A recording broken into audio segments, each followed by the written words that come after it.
이리저리 요동쳐 흐르고 거친 감정 속에 나의 삶이 가시밭에 누인 것만 같네. 그런 우리 마음 위에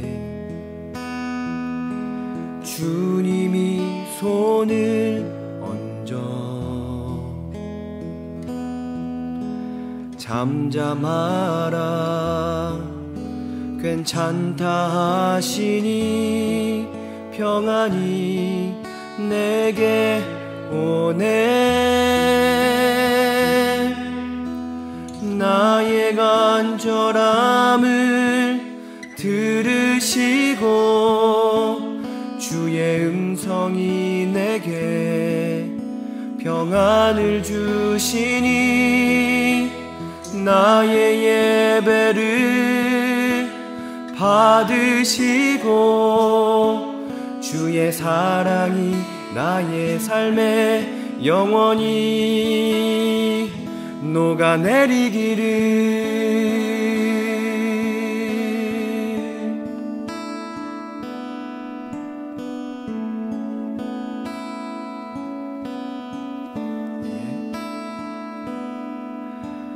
우리의 감정은 파도와 같아 이리저리 요동쳐 흐르고 거친 감정 속에 나의 삶이 가시밭에 누인 것만 같네. 다시 한번 우리의 감정은 파도와 같아 이리저리 요동쳐 흐르고 거친 감정 속에 나의 삶이 가시밭에 누인 것만 같네. 그런 우리 마음 위에 주님이 손을 얹어 잠잠하라 괜찮다 하시니 평안이 내게 오네. 나의 간절함을 들으시고 주의 음성이 내게 평안을 주시니 나의 예배를 받으시고 주의 사랑이 나의 삶에 영원히 나의 간절함을 들으시고 주의 음성이 내게 평안을 주시니 나의 예배를 받으시고 주의 사랑이 나의 삶에 영원히 녹아내리기를.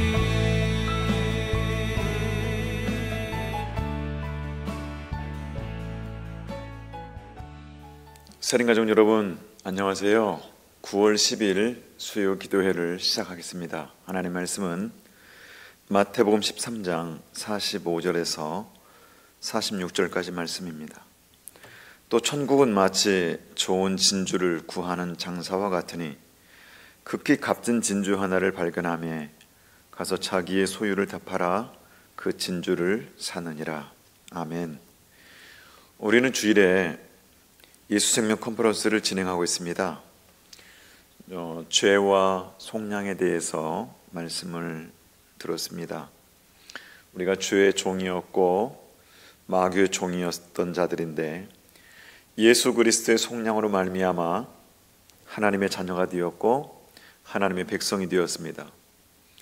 예수 그리스도의 속량의 효력은 단번에 또 영원한 속량입니다. 이 놀라운 은혜를 우리에게 주시기 위해서 우리 하나님은 수천 년 전부터 계획을 하시고 직접 그 계획을 이루시기 위해서 하늘에서 이 땅에 내려오시고 인간의 몸을 입고 오셔서 직접 십자가에 돌아가심으로 우리를 속량하심으로 우리를 하나님의 자녀 삼으셨습니다. 이 사실을 지식으로 알고 끝내는 것이 아니라, 여러분, 이건 지식으로만 알면 아무런 우리와 관계가 없습니다. 깨달아줘야만이 이게 충격적인 사건이 되어서 우리의 신앙생활이, 우리의 의식이 달라지는 겁니다. 우리의 신앙의 출발점은 바로 이 속량에서부터 시작되어져야 됩니다. 예수를 믿는다라고 하는 것은 이 속량을 믿는 겁니다. 성령님께서 깨달아 알게 하는 그런 컨퍼런스 기간이 되었으면 좋겠고요. 여러분, 지식은 우리를 변화시키지 않습니다. 지금까지 목회를 해오면서 경험해 본 바는 성경을 많이 안다고 해서 사람이 변하는 건 아닙니다. 깨닫게 하시는 성령님의 역사가 있어야 됩니다. 이 컨퍼런스 기간 정말 우리의 모든 생각과 우리의 사상과 우리에게 무장되어 있는 그 이론들, 겹겹이 쌓여 있는 우리의 의, 이런 것들을 다 내려놓고, 여러분, 이런 게 있으면 성령님이 역사하지 않거든요. 성령님이 내 안에서 마음껏 활동하실 수 있도록 기도하시면서 컨퍼런스 기간에 우리 함께 참여했으면 좋겠습니다. 지식에 능한 자는 바리새인이 될 수밖에 없습니다. 바리새인이 아닌 예수님의 의식으로, 예수님의 생명으로 살아갈 수 있는 우리 세련의 가족들이 되었으면 참 좋겠습니다. 오늘 말씀 값진 진주 비유의 말씀입니다. 천국은 어떤 진주 장수가 진주를 구하러 다니다가 아주 극히 값진 진주 하나를 발견하여 그 모든 걸 다 팔아서 그것을 산 것과 같다라고 주님이 이렇게 말씀합니다. 밭에 감추인 보화의 비유, 또 이 값진 진주의 비유는요, 쌍둥이 비유라 할 만큼 유사한 점이 참 많습니다. 둘 다 세상에서 다 귀한 것들이고 지극히 소중한 것들, 그것을 발견해서 기뻐하였고 자기의 모든 것을 다 팔아서 그것을 샀다라고 하는 내용입니다. 그러나 이 두 비유는 또 몇 가지 각도에서 다른 점이 있습니다. 밭에 감추인 보화의 비유는 그 발견하게 된 과정이 아주 우연하게, 전혀 예기치 못한, 우연하게 이제 발견되어집니다. 매일 반복되어지는 삶의 연속성 속에서 생각지도 않게 발견하게 되었다라는 겁니다. 그러나 값진 진주 하나의 비유는요, 우연히 발견된 것이 아니라 이 진주 장사가 진주를 구하려고 이곳저곳 다니다가 발견하게 되었다는 겁니다. 또한 밭에 감추인 보화의 비유에서 이 보화는 단순히 재물, 즉 부의 가치로서 의미가 있는 반면에 이 진주의 비유에서 진주는 부의 가치보다 더 높은 가치, 즉 돈으로는 계산할 수 없는 완벽하고 지구한 예술적 가치가 있다는 것이 특징입니다. 밭에 감추인 보화에서의 보화는 복수 개념이지만 이 진주의 비유에서 진주, 극히 값진 진주 하나는 오직 하나, 단수입니다. 지상에서 가장 값지고 완전하고 가장 큰 것 중에 하나라고 하는 이러한 다른 점이 이제 차이점입니다. 여러분, 우리가 이제 이 말씀을, 오늘 이 진주 비유의 말씀을 우리가 구체적으로 이해를 하려면 이 극히 값진 진주 하나와 이제 천국의 관계를 우리가 생각해 보아야 하는데요. 말씀을 다시 한번 볼게요. 또 천국은 마치 좋은 진주를 구하는 장사와 같으니 극히 값진 진주 하나를 발견하며 가서 자기의 소유를 다 팔아 그 진주를 사느니라.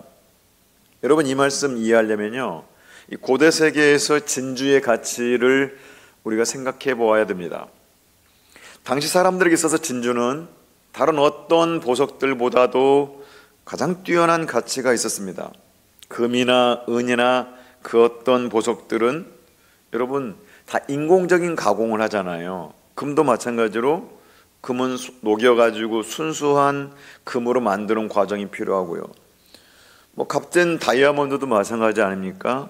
갈고 닦아서 어떤 형태로든지 만들어야만이 보석이 되어집니다. 그러나 진주는 그 자체가 이 고대 세계에서는 이게 완성품이었습니다. 더 이상 사람의 손이나 가공을 필요로 하지 않았습니다. 절대 완벽한 미적 가치를 그 자체가 이미 지니고 있었다고 하는 겁니다. 그 신비로운 모습이라든지 종류와 각도에 따라서 이 발산하게 되는 그 영롱한 빛을 발산하는 모습이라든지 부드러운 촉감이라든지 이 모든 것들은 누구든지 소유하고 싶었고 사랑하는 사람에게 이렇게 건네주고 싶을 정도의 충동을 느끼게 하는 보석이었다라는 겁니다. 요즘같이 인공으로 진주를 양식하는 그런 시대가 고대는 아니었잖아요.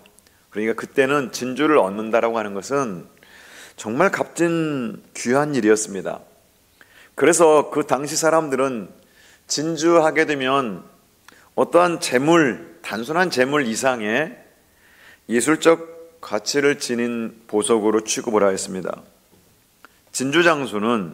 이 진주장사는 여러분, 진주장사는 보통 진주를 이제 사고 팔면서 이익을 남기는 사람이잖아요.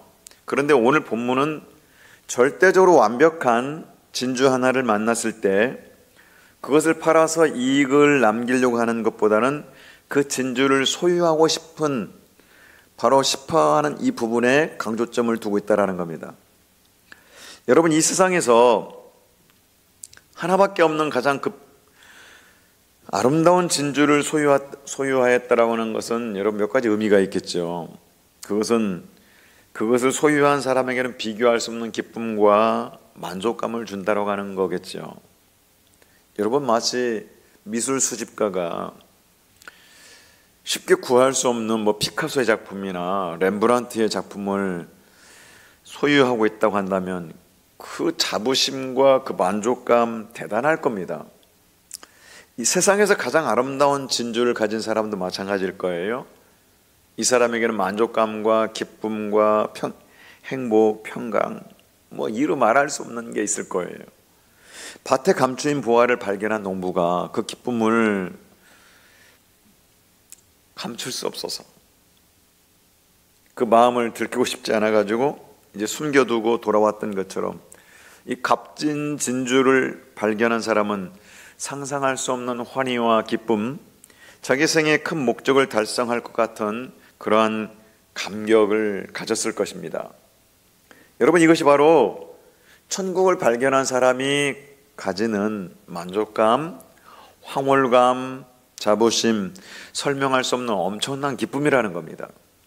이 사람은 천국을 발견하는 순간에 세상을 얻은 것 같았습니다. 천국을 발견하는 순간에 모든 것을 다 잃어버려도 좋을 만큼 그 마음 안에 기쁨이 있다라는 겁니다. 여러분, 또한 하나밖에 없는 진주를 소유했다라고 하는 것은요, 신분을 이야기하는 부분이기도 합니다. 왕이나 왕비가 되었다라고 하는 의미이기도 해요. 왜냐하면 가장 값진 진주는요, 왕이나 왕비의 왕관에 박힐 수 있는 것들이었거든요. 그런 의미에서 이 값진 진주는 그 사람의 신분, 그 사람의 포지션, 위치를 나타내는 표시가 되고 있는 겁니다. 그러니까 진주를 발견한 이 사람처럼 예수 그리스도를 발견한 사람, 천국을 발견한 사람은 자기의 소속감과 자기의 신분이 분명해진다라고 하는 이야기입니다.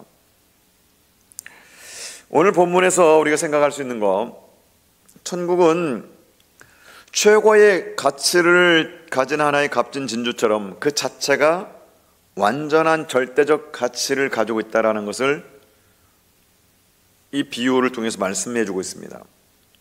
여러분, 앞에 여러 가지 우리 천국 비유들을 생각해 보십시오.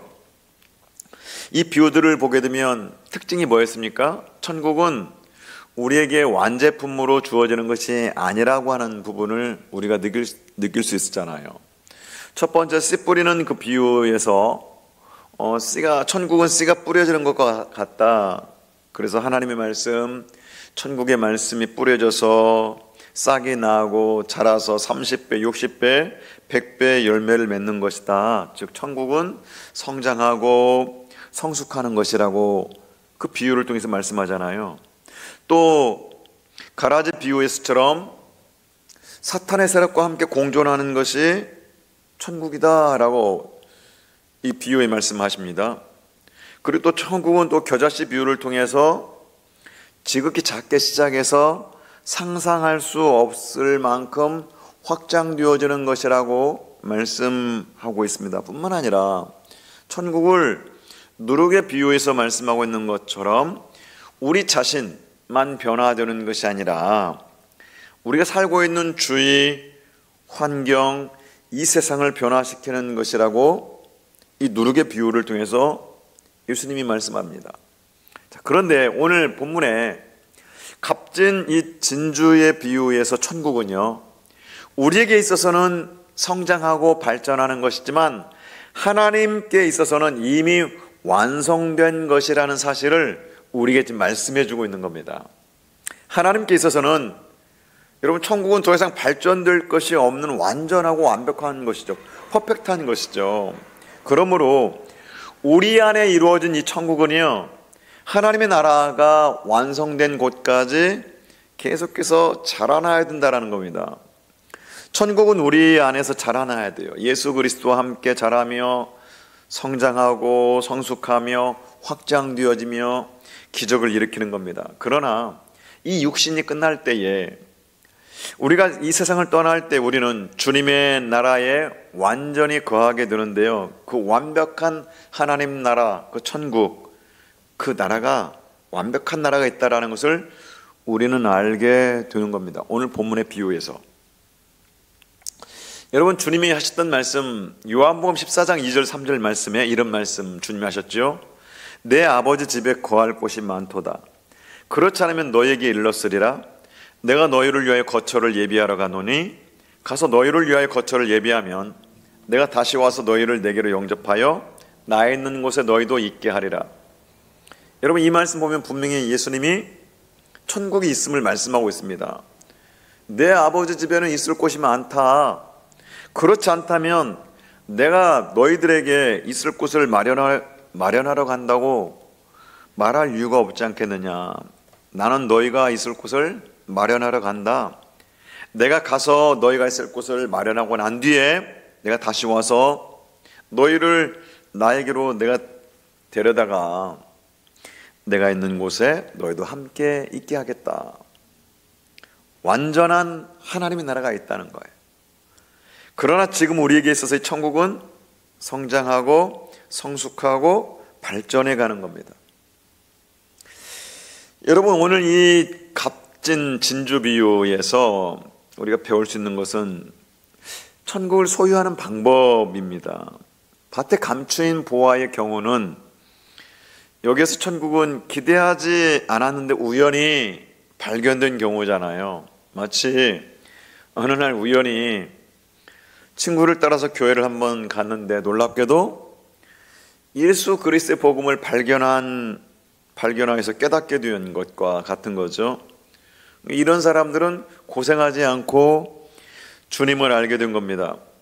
그러나 우리에게는 그런 사람에게 그것이 우연이었는지는 모르지만 하나님께는 필연이었다라는 겁니다. 나를 구원하기 위해서 2000년 전부터 십자가에 돌아가신 주님은 지금까지 그 사람을 기다렸던 겁니다. 어찌되었든 은혜로 아무 수고도 대가도 치르지 않고 복음 안에 들어온 거죠. 그러나 이 진주의 비유는 정반대입니다. 진주 장사는 마음속에 항상 어떤 생각을 품고 있었냐면, 야, 내 생애에 세상에서 하나밖에 없는 가장 값진 진주를 만났으면 좋겠다라는 생각을 늘 품고 있었습니다. 그래서 이곳저곳 좋은 진주가 있다라는 곳은 다 찾아다니고 있는 것 같습니다. 여러분은 어떤 사람은요, 진리를 발견하기 위해서, 진리에 이르기 위해서 참으로 구도자적인 삶을 살면서 진리에 이르기까지 온갖 고생을 합니다. 마태복음 7장 7절 주님이 하셨던 말씀이 생각납니다. 구하라 그리하면 너에게 주실 것이요, 찾으라 그리하면 찾아낼 것이요, 문을 두드리라 그리하면 너에게 열릴 것이니. 여러분, 이 말씀은 구하고 찾고 두드리는 적극적이고 창조적이고 생산적인 어떤 우리의 신앙의 한 속성을 드러내고 있는 거예요. 신앙은 여러분 예수 그리스도를 있는 그대로 믿는 것이며 또 은혜로 받아들이는 것이지만, 이렇게 구하고 찾고 두드리는 이런 적극적인 모습이 있다는 것이잖아요.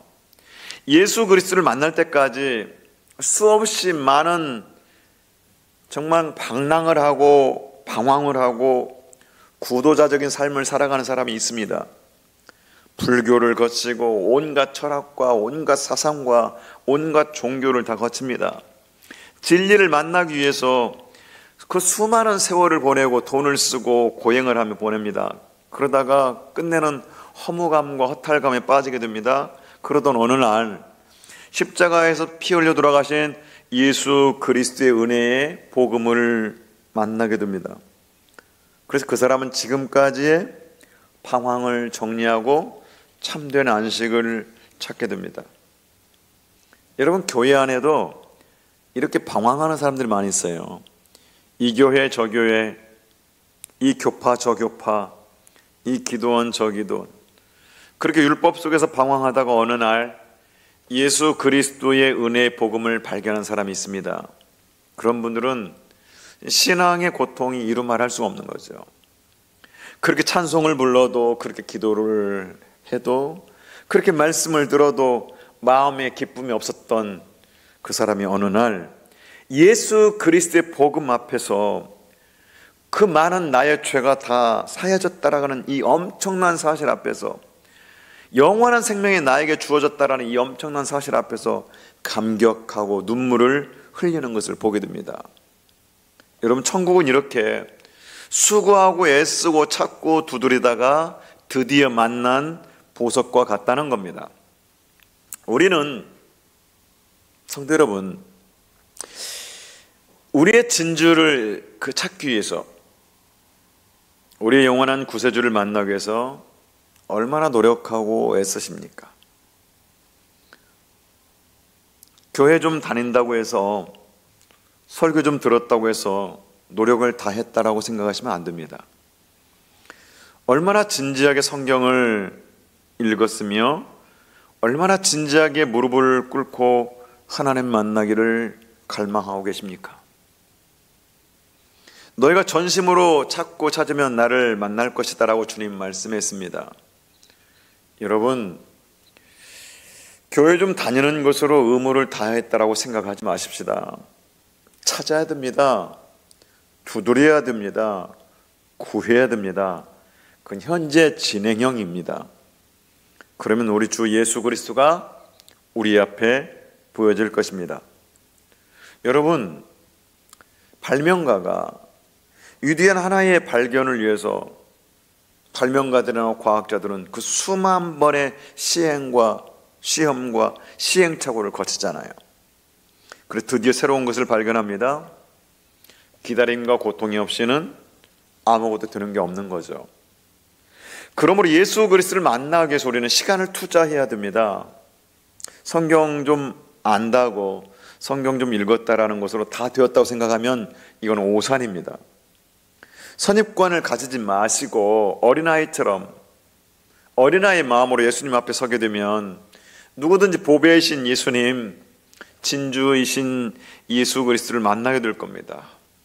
여러분, 그래서 예수님의 컨퍼런스를 통해서 계속 강조하는 부분이 그거 아닙니까? 우리 생각을 다 해체시키자고, 우리의 이론을 다 해체시키자라고, 우리의 그동안의 경험을 다 내려놓자라고, 우리의 그동안의 신앙의 경륜 자랑하지 말고 그를 내려놓자라고 그렇게 말씀하는 이유가 있지 않습니까? 그런 것들이 앞에 선다면 우리는 어린아이처럼 진주이신 예수 그리스도 앞에 설 수가 없습니다. 오늘 이 진주 비유에서 우리가 배우게 되는 것은 천국은 무엇과도 바꿀 수 없는 절대적인 가치가 있다라는 겁니다. 성경을 보게 되면 진주 장사가 가장 값비싼 진주를 하나 발견했을 때 모든 재물을 다 팔아서 샀다라고 했습니다. 예수 그리스도를 믿는다라는 것은 바로 이와 같은 거죠. 세상에는 많은 진주들이 있습니다. 그러나 가장 아름답고 완벽한 최고의 가치를 지니고 있는 진주는 하나뿐이라는 거예요. 어떤 사람은 구원의 감격과 기쁨을 얻기까지 정말 피나는 삶을 헤쳐나옵니다. 죽을 병에 걸려서 주님을 만나는 사람도 있습니다. 그는 죽을 병에 걸려야만 예수를 알 만큼 교만한 사람인 거죠. 그런 사람일 수 있어요. 어떤 사람은 사업의 실패로 인해서 또는 가정이나 개인의 심각한 문제에 직면해서 고난의 폭풍을 겪으면서 예수 그리스도를 만납니다. 예수 그리스도를 만났을 때는 어쩌면 모든 것을 다 잃어버린 때인지도 모르겠어요. 건강할 때는 주님을 만나지 못하다가 병들어서 만나게 되고, 돈 있을 때는 주님을 만나지 못하다가 돈을 다 잃어버리고 나서 주님을 만났을지도 모릅니다. 젊었을 때는 세상을 위해 살다가 나이가 들어서 주님을 만났는지도 모릅니다. 여러분, 그렇지만 우리가 어떤 대가를 치르고 오늘에 이르게 되었던지 간에 천국이 우리에게 발견되었다면, 예수 그리스도가 우리에게 발견되었다면 그것은 어떤 고생도 어떤 대가도 다 보상하고도 남는 거죠. 내 생명을 다 바쳐서라도 얻어야 될 가치가 있는 것이 천국이라는 겁니다. 여러분, 그러면 우리는 이 천국을 소유하기 위해서 우리가 하는 그 어떤 고생도 다 값진 것이고 가치가 있는 것이죠. 우리가 다 잃어버렸다라고 생각한 것 결코 잃어버린 거 아닙니다. 우리가 포기한 것 결코 포기한 거 아니에요. 예수 그리스도를 구주로 영접하였다면, 영원한 생명과 구원을 우리가 진정으로 얻었다면 그것을 위해서 치른 대가와 희생은 아무것도 아니죠. 이 46절에 주님이 극히 값진 진주 하나라고 표현하셨어요. 이 지상에서 최고의 가치를 지니신 분, 모든 진리에 뛰어나신 진리이신 분, 모든 길 위에 길이신 분, 모든 생명의 근본이 되시는 분, 이분이 극히 값진 하나의 진주와 같으신 분이라는 거예요. 성도 여러분, 우리가 진정으로 예수 그리스도를 만났다면 그동안 우리가 의지하고 믿어왔던 세상의 모든 그런 상대적인 가치들 있잖아요. 예를 들면 물질, 도덕, 철학, 이념, 나의 생각들 아낌없이 버리게 될 겁니다. 왜 우리는 봉사하고 헌신하면서도 갈등을 느낄 때가 있을까요? 세상을 버릴까 말까? 왜 갈등합니까? 진주를 발견한 사람은 세상을 아낌없이 버렸습니다. 이유는 그것이 천국이기 때문입니다. 우리가 아직도 세상에 미련이 있다는 것은 그리스도가 발견되지 않았다라는 이야기입니다.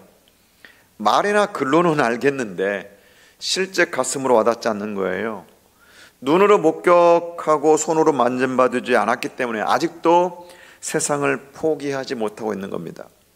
성도 여러분, 정말 우리 모두가 예수 그리스도를 발견하였습니까? 그렇다면 우리 삶의 시시한 것들을 미련 없이 다 포기하셨습니까? 오늘 주님이 그것을 우리에게 묻고 있는 거예요. 이 값진 진주 하나의 비유를 통해서. 왜 세상을 다시 돌아보느냐?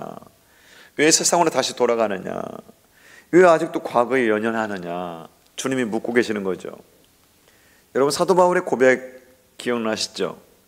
빌립보 3장 7절 9절 말씀, 무엇이든지 나에게 정말 유익하던 것을 내가 그리스도를 위하여 다 해로 여길 뿐더러 또한 모든 것을 해로 여김은 내 주 그리스도 예수를 아는 지식이 가장 고상하기 때문이라. 내가 그를 위하여 모든 것을 잃어버리고 배설물로 여김은 그리스도를 얻고 그 안에서 발견되려 합니다. 우리도 이런 고백하면서 세상 살아가야 되지 않습니까? 지식 중요하죠.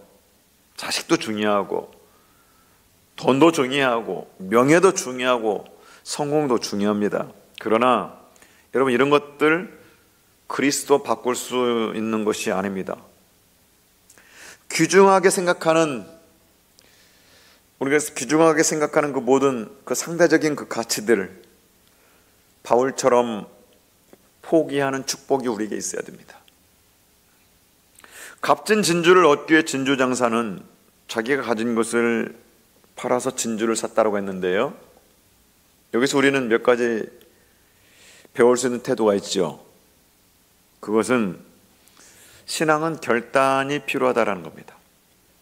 여러분, 결단 없이 선택 없습니다. 결단하지 않고서 그리스도가 우리 안에 들어오지 않아요. 결단을 하게 되면 자유해집니다. 자유가 와요. 근데 결단이 없으면 고민이 옵니다.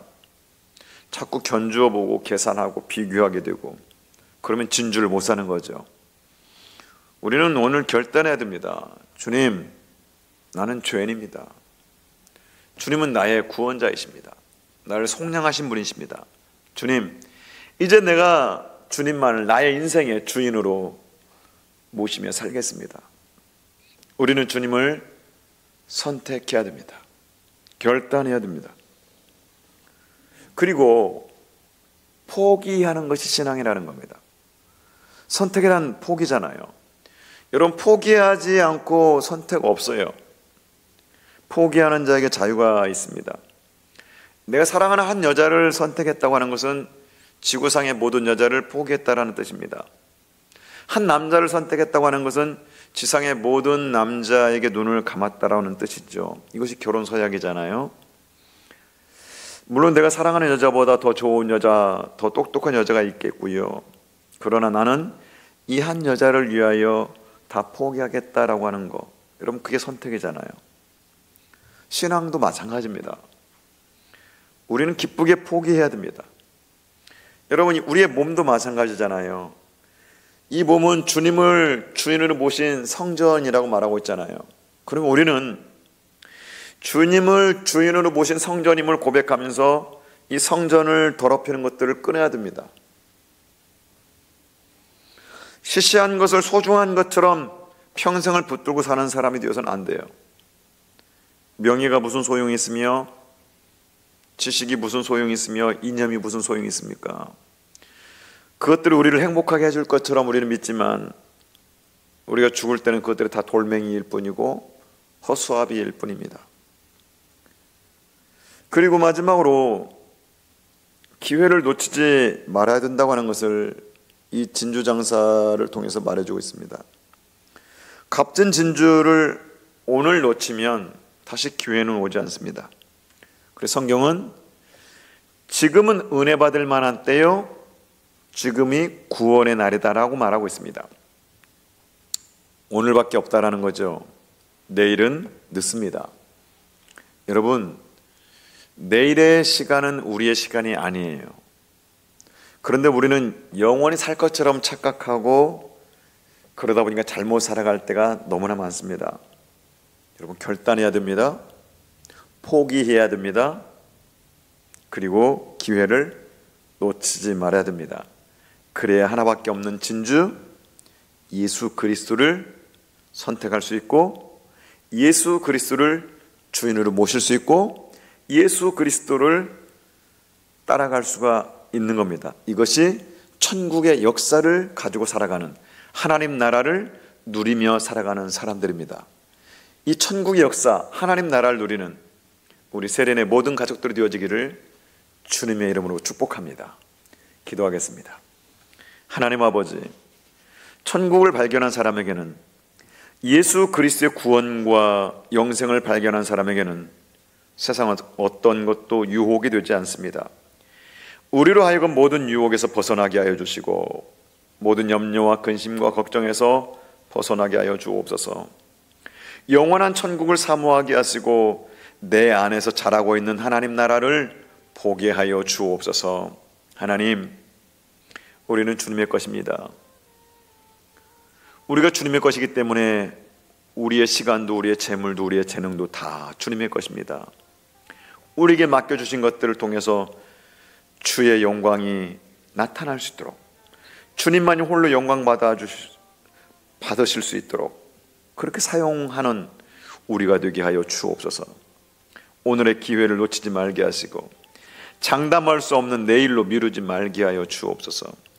우리에게 가장 귀하신 우리의 속량자 예수님 귀하신 이름으로 기도하옵나이다. 아멘. 성도 여러분, 함께 기도하기를 원합니다. 주님이 우리 삶의 가장 귀한 보화가 되는 신앙생활이 되기를, 하나님이 주인 되시는 세린 교회가 되기를, 자기의 의로 살아가는 것이 아니라 예수님의 의식으로 살아가는 우리가 되기를, 험담과 판단과 정죄가 없는 우리의 삶이 되기를 예수생명 컨퍼런스를 통해서 성령님께서 우리를 변화시켜 주시기를 함께 기도하겠습니다.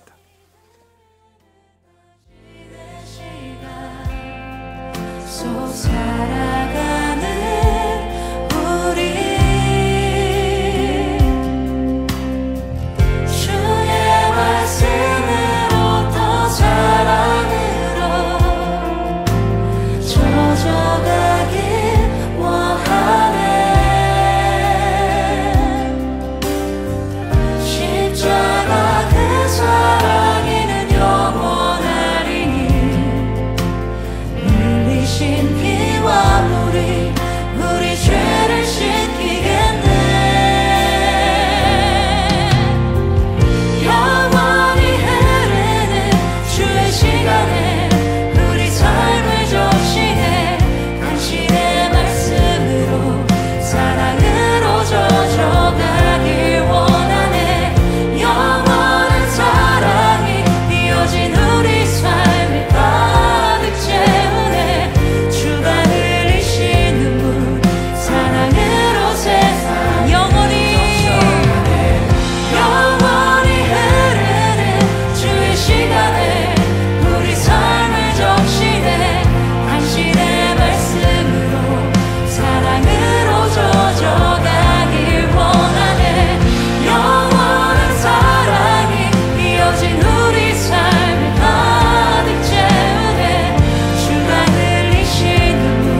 기도하는 시간 속으로 초대하시는 주님 찬양합니다. 높여드립니다.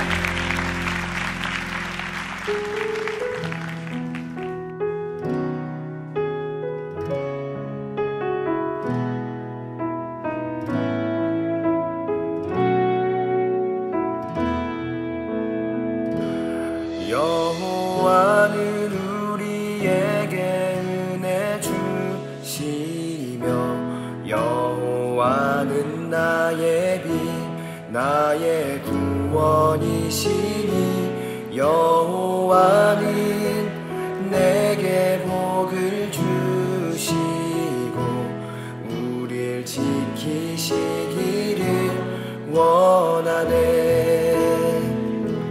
선하고 위대하신 여호와 내게 생명 주신 아버지를 찬양하네. 의롭고 가장 아름다워라 나의 힘이여 나의 생명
생명 주신 아버지를